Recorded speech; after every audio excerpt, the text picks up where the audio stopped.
I've met some students who have come to join us who have had absolutely no experience, absolutely no training, but they were hungry. They wanted a better life. They wanted more for their families.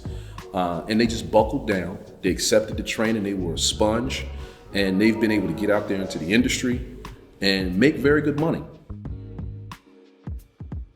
If you have a desire to reach a goal to become an industrial electrician, an industrial plumber, a welder, an automotive technician, a central processing and service, a concrete and masonry professional, express that.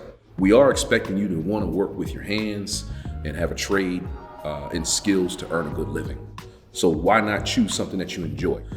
Because at the end of the day, we place 92% of our graduates. What we do is we start off by talking about what we offer. We make sure that we vet each prospective student and interview them about their interest, their commitment, what it takes to join us. You must be a high school graduate or GED holder to start with us. You need to be a minimum of 17 years old. We make sure that they understand that it is a schedule that they would need to join us for, where they have to make a commitment for a day shift, which runs from 8 to 3, or an evening schedule that runs from 3 to 10. We do still have a hybrid schedule, which is a combination of virtual training, remote from the school, in addition to folks that are beginning the processes of coming in and continuing on with the hands-on.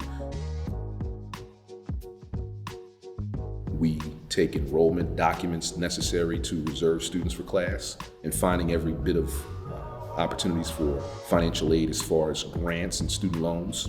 And then introducing students to our virtual software, Microsoft Teams, and making sure they have their email established and answering questions that they have to make sure that we do our best job to make the transition into school seamless as possible.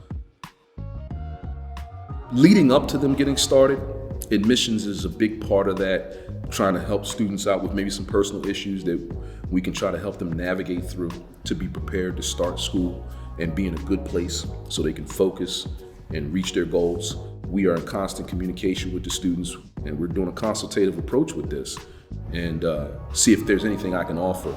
Let's figure out as a group, a support system, how to get the student in and off and running.